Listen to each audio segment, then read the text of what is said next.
વડોદરા શહેરના ફતેગંજ વિસ્તારમાં અશાંત ધારા લાગુ કરવાનો નિર્ણય લેવામાં આવ્યો છે, જે અંતર્ગત જિલ્લા કલેક્ટર અને પોલીસ દ્વારા પણ આદેશ આપી દેવામાં આવતા આજરોજ ફતેગંજ વિસ્તારમાં ફતેગંજ બ્રિજ નીચે ભારતીય જનતા પાર્ટીના અગ્રણી કાર્યકર્તાઓ અને સાથે જ જાગૃત નાગરિકો દ્વારા ખુશી વ્યક્ત કરવામાં આવી।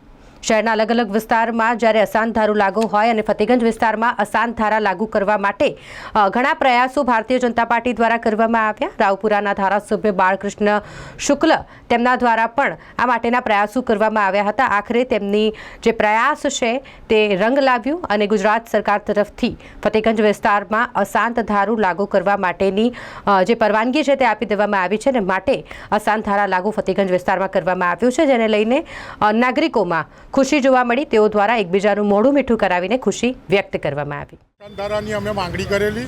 વડોદરા શહેરમાં જ્યારે સિટી વિસ્તારમાં અશાંત ધારો હોય તો અમે પણ અહીંયા ફતેગંજ વિસ્તારમાં માંગણી કરેલી।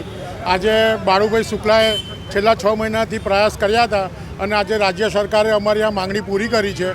કલેક્ટરે પણ આદેશ કર્યા અને અહીંના પોલીસ સ્ટેશને બી આદેશ કર્યા અને આજે અમે અહીંયા લોકોએ આજે જે અશાંત ધારાનો જે અમલ થયો એમાં અમે ફતેગંજની તમામ જાતિના લોકો બધા ધર્મના લોકો આજે ખુશી વ્યક્ત કરીએ છીએ અને દરેક હવે કોઈ અધર્મી કે કોઈ પણ જાતના બહારના લોકો ચાહે કોઈ બી પ્રકારના હોય અસામાજિક તત્વો અહીં વડોદરા શહેરમાં અને ફતેગંજમાં સ્પેશિયલ આવે નહીં, એના માટે અમે લોકોએ આજે જે અમને રાજ્ય સરકારે જે અમારો આ મંતવ્ય પૂરો કર્યો અને અમે જે ઈચ્છા વ્યક્ત કરેલી એમના આજે અમારું પૂર્ણ કર્યું એ બદલ બાળુભાઈ શુક્લા અને રાજ્ય સરકારનો અમે આભાર માનીએ છીએ।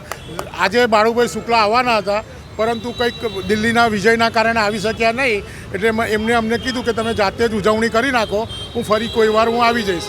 એથી આજે એમનો પણ અમે આભાર વ્યક્ત કર્યો છે। ભલે નથી પણ એમનું હૃદય અમારા દિલમાં છે એટલે અમે એમનો ખૂબ જ આભાર વ્યક્ત કરીએ છીએ જેઓ અહીંયા આવ્યા અને અહીંયા અમે ફતેગંજના તમામ લોકો આજે અહીંયા ભેગા થઈને આજે અમે અહીંયા અશાંત ધારો છે ફતેગંજ વિસ્તારમાં જે લાગ્યો જેના કારણે હવે બેલેન્સમાં અમારી વસ્તી રહેશે અને કોઈ પણ અસામાજિક તત્વો હવે અહીંયા આવે નહીં, એના માટે આ ખૂબ જ એક નિર્ણય સારો નિર્ણય રહ્યો અને રાજ્ય સરકારનો અને બાળુભાઈ શુક્લાનો અમે ખૂબ આભાર માનીએ છીએ। અમે અશાંત ધારાનો જે અમલ થયો એના માટેની ઉજવણી છે આજે અને ખુશી અનુભવે છે અને એકબીજાનું મોઢું મીઠું કરી અને આજે અમે ખુશી વ્યક્ત કરીશું।